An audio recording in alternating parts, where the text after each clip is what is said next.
Hello everyone, my name's Fiona and I'm going to read your story time for today. And the book that we are going to read is called Eric Says Sorry, which is something we all need to say sometimes, isn't it? And this book is great because it tells us how to do it. So let's have a look. The sun shone bright on a hot summer's day as Eric went out in the garden to play. He placed the ball on the penalty spot, then whack, he unleashed a mighty shot. Up, up, up sailed the ball over the bar, high into the sky, over Percy Price's yard. Thump, thumpty thump, Eric's heart beat fast. Down came the ball with a thunderous crash. "Oh my days," cried Eric in distress as he peeked through the hedge to assess the mess. A scene of destruction greeted his eyes. Percy's pansies are pulverised. Filled with dread, Eric fled to the shed. Scanning the shelves, he scratched his head. "Aha!" he exclaimed, "I know what to do," and he soon returned with a tube of glue. He crawled through a hole that he found in the hedge, rolled up his sleeves and took a deep breath. Then, soil to pot and petals to stem, he put the pansies together again. "Buzzin'," said Eric, feeling quite clever. That was until a turn in the weather. A gust of wind toppled the pot, which shattered again. Eric's jaw dropped. Suddenly, a small face snooped through the hedge. It was Eric's little sister, who didn't look impressed. "Why, Eric, what did you do? And why are you smothered in petals and glue?" "I didn't do anything," Eric replied. But little sis knew that her big bro had lied. Eric was guilty, and boy did he know it. But if he was sorry, his face didn't show it. "I'm telling Mum," she threatened her brother. "Tell me what?" came the voice of their mother. And there, through the hole, Mum loomed into view. "Oh no," groaned Eric. "Now what do I do?" "It was Lily," said Eric, shifting the blame, his cheeky cheeks now blushing with shame. "I'm sure she's sorry, no harm done." But Eric could see that he didn't fool Mum. Eric was busted, and boy did he know it. But if he was sorry, he still didn't show it.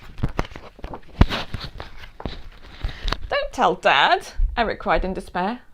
"Don't tell me what?" boomed a voice in the air. And there, through the hedge, a third face peered.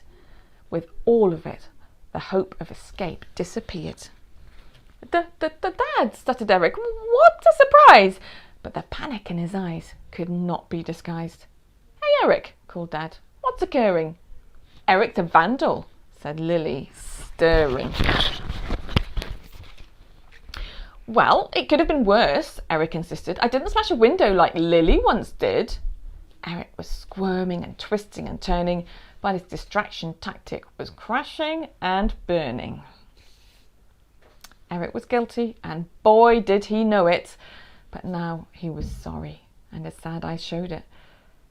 "Eric, my boy, we can fix this mess. But is there something you need to confess?" "Yes," blurted Eric, "it's all my fault. I unleashed a shot like a thunderbolt. I've clearly got super soccer powers, 'cause the ball flew for miles and wrecked these flowers. So I ran to the shed and raided your shelf, and I nicked the glue to fix it myself. Lily came over, so I told her a lie, and then I blamed her when Mum swung by.